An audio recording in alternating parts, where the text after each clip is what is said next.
Hello students, good morning. My name is Rakesh Kumar Sharma, Department of Electronics and Communication Engineering, RA College of Engineering and IT, and we are going to study the subject MEMS and Nanotechnology. In lecture 1, we discuss the topic is etching. Etching is a process that removes material from surface after lithography is done. Etching removes those parts of substrate which was not masked. It also removes the part of resist which was exposed to light to give fine patterns. Etching and substrate removal. It very often the substrate like silicon, glass, germanium arsenide, etc. also needs to be removed in order to create various mechanical micro or nano structures such as beams, plates, etc. Two important figures of merit for any etching process are selectivity and directionality. First one is wet etching and second one is dry etching. In wet etching, where the material is dissolved when immersed in a chemical solution. In dry etching, where the material is sputed on dissolved using reactive ions or a vapor phase etchant. In dry etching, removal of material, typically a masked pattern of semiconductor material, by exposing the material to a bombardment of ions that dislodge portions of the material from the exposed surface. A common type of dry etching is reactive ion etching. Unlike with many of wet chemical etchants used in wet etching, the dry etching process typically etches directionally and isotropically. Wet etching,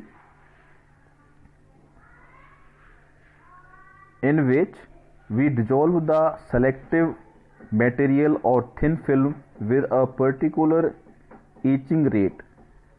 Some signal crystal materials such as silicon exhibit isotropic etching in certain chemicals.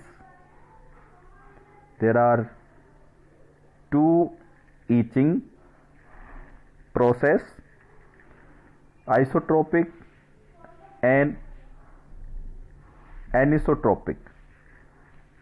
Anisotropic etching, in contrast to isotropic etching, means different etch rates in different directions in the material.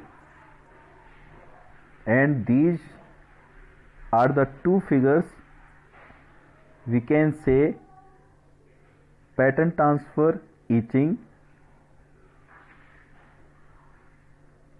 These are isotropic etching and anisotropic etching.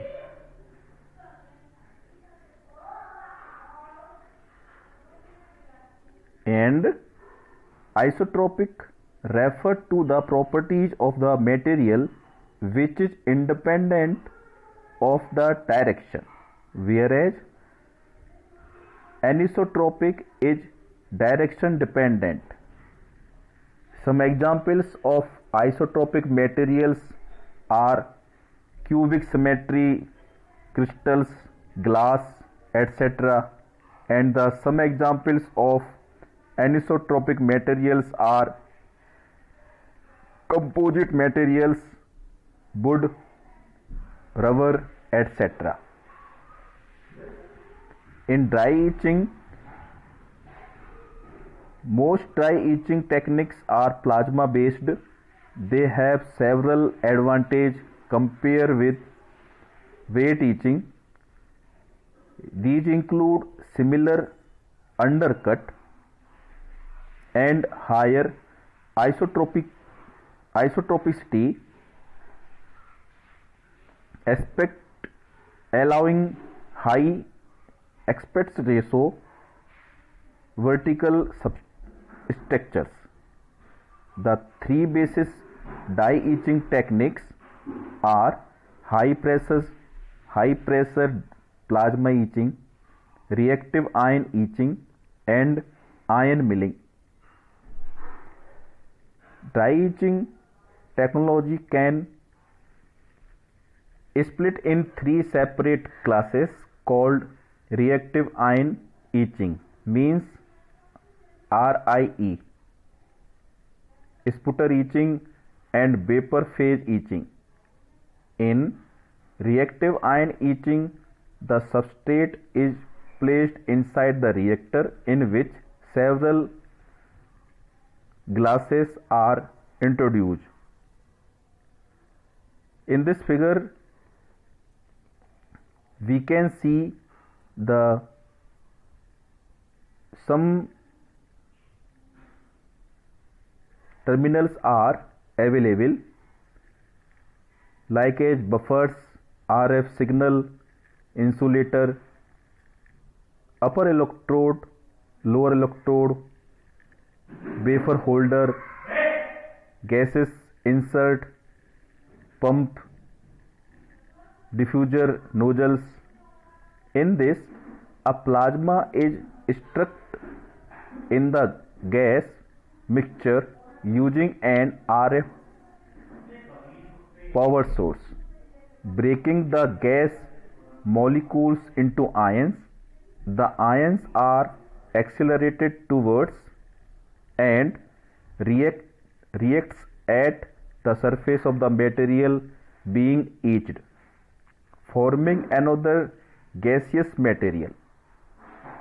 If the ions have high enough energy, they can knock atoms out of the material to be etched without a chemical reaction. Thank you, students.